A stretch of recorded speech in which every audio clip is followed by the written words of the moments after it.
everyone. So this is how the fruits are on my plant today. Okay, and this is quite a big size. If you see this, Yeah. This is probably, if I show you next to Palm my size. finger, yeah, and the fruit size is indicative of the bead size also, which will come out of this. So the malas that you probably are wearing or most people wear would be much more tinier as well. I mean, yes, people. I just showed my mala. This is pretty tiny, but there are even more tinier than this seeds are there. The tinier Yes. the seeds, they are more expensive, just so everyone knows.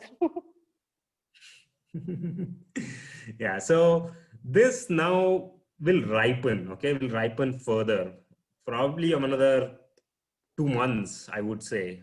Okay, I also haven't seen it on my own plant. This is the first yield that we're getting.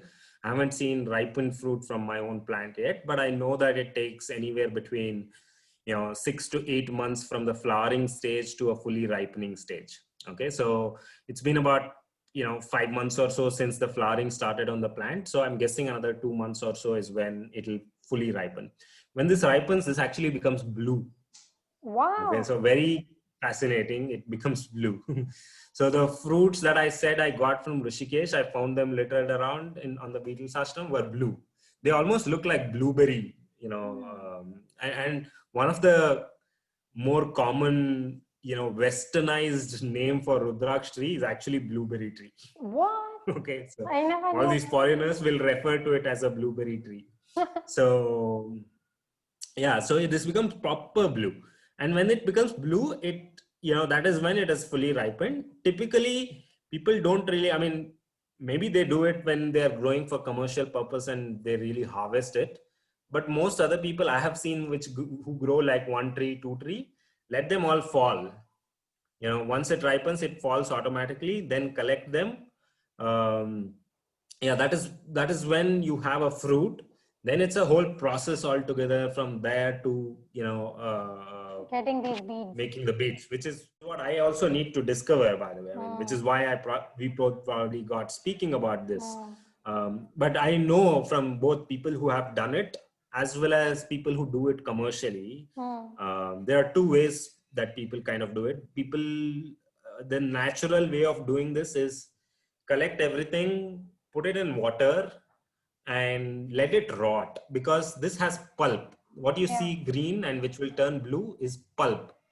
Now, inside the pulp will be the bead, just like a mango, right? Like a big mango, it has the gutli inside and there's a pulp outside. So the pulp has to be rotten. Once the rotten happens, the pulp has to be taken out. In a natural way, the half rotten fruits are kind of put out for drying, where it not only dries. A typical process is that ants come and eat the pulp away. And those ants kind of give the structure, more kind of a crisp structure to the beads, right? Like if you see the beads, Yeah, it they are has all those little. crisp. Exactly. So it is because of the ants kind of carving that out and eating the pulp within those particular crevices.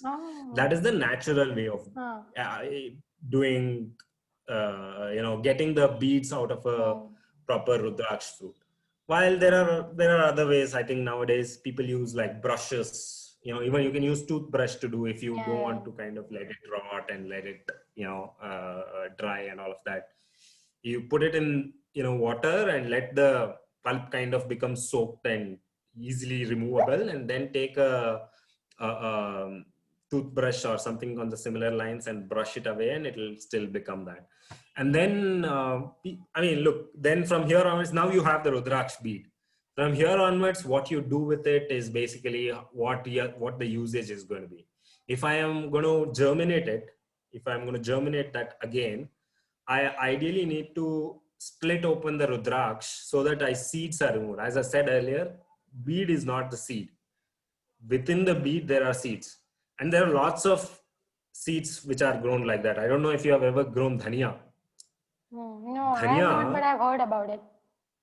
yeah, so coriander is not grown like the seeds, the full seed that you get in the shop, round one. That is not how it is grown. The dhania is split. The two split halves are what sowed for it to kind of grow. And Rudraksh and many plants are same way. Even mango, if you mango you can't gutli, put if the you have hard one ever inside, na? so if you ever have dried the gutli, you will see that gutli has something inside also. If you shake that, you will it will rattle. So that is the actual seed. Gutli is only a covering. Yeah. So you got to open the covering for it to germinate from there inside. So that is how even Rudraksh is. But I know, like that is where I said from there onwards it depends on usage. If you're germinating it, you've got to split it. But at the same point of time, remember, I mean, like in many people's views, Rudraksh is not to be broken.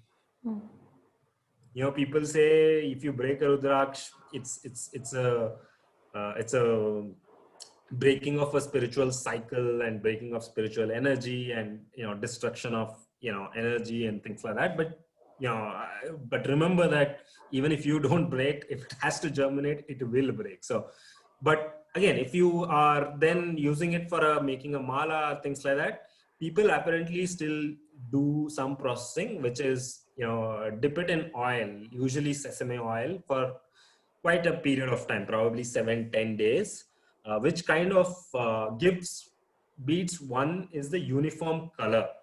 All of them get that, you know, are soaked in Brownish the color. same substance. Yeah, so it kind of gives you uniform pattern, color, and things like that, and also makes it not anymore edible for things like ants, etc. I mean, it kind of covers it with the oil, which then repels any pests that will come through, which are all, I guess, post processing to make it And I long think last. also about the dry stuff, because a lot of this stuff is very dry. If it becomes too dry, it'll start cracking.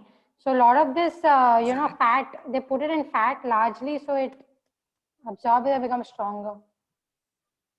Yeah, exactly. For it to last longer, whatever, however each one does. You know, sometimes some people will use, I think whatever you did with your mala, for even after it has become mala, is probably the same process that happens before it becomes a mala.